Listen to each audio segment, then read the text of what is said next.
I'm here now with Kandyse McClure, and we know you best from Battlestar Galactica, and Anastasia from Battlestar. That's how you say it, right? Yes.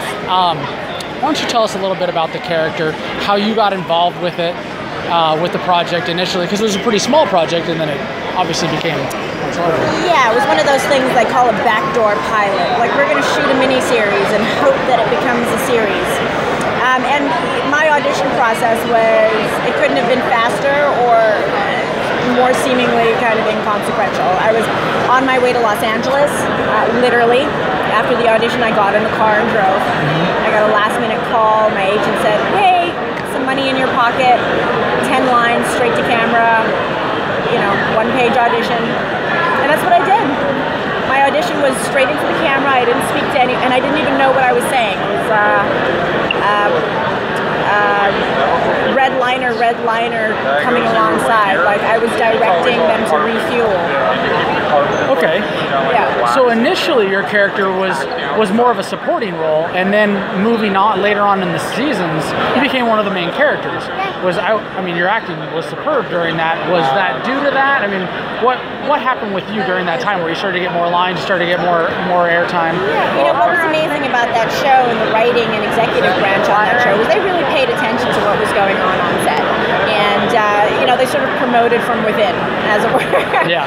So, I mean, I was a very young actor at the time and very new in the business, so I was learning and growing on that set. And I always call it sort of my college years. And, I mean, the professors that I had, Mary McDonald, Edward James Olmos, Michael Hogan, all these outstanding actors of this time and previous. So I couldn't ask for a better learning experience, and that's really how I approached it.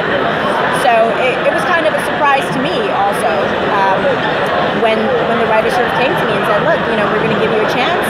Let's see how you do. And I guess I did okay. Really, I think you did great. I mean, my wife and I were obsessed with the show. I mean, it was one of those ones. Actually, we met Michael and got a chance to talk with him. Michael Reimer? Michael Hogan. Sweetheart. He's such a jerk on it. Yeah, but he's such a sweetheart. And we were telling him how we got obsessed with it through Netflix. Yes. And he actually told us how we had to go find the play on what was it? There's a skit they did on. I'll remember in a second. Portlandia, and he told us you got to go watch it. So we went home and watched it, and it's hysterical, and it absolutely is. With the advent of Netflix, what did you guys see as far as growth in the show? Because obviously it was critically acclaimed, it did get written off, but then in Netflix it's really boomed in the years since. In the years since Battlestar, I've been involved with Netflix on one of their original shows, series Hemlock Grove, and outside of the character that I played, which I had a great time doing, I was really excited to be a part of that model, because my experience, particularly in the sci-fi and genre world, is that our fan base want to consume in large blocks. They want to get into the experience and stay there.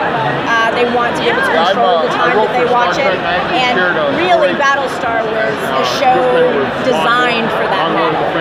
Because we shot a 4-season movie. So really, the optimum way to watch the show is to binge watch it. And Netflix makes that available. Yes. Now, on the show, obviously you guys were doing kind of a reimagining of the original Battlestar, not nearly as campy and everything. At what point did the cast and crew realize that you had something very special? Right from the beginning. Right from the beginning.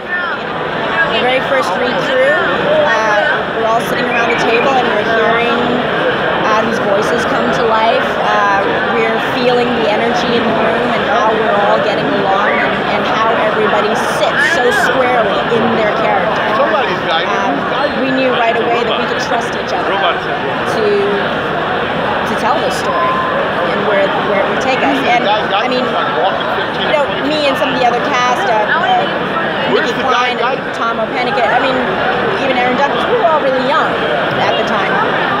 And a lot of us very new actors in a lot of ways. So for Edward to stand up and say that this was the best show that he would, this is the first episode. Yeah.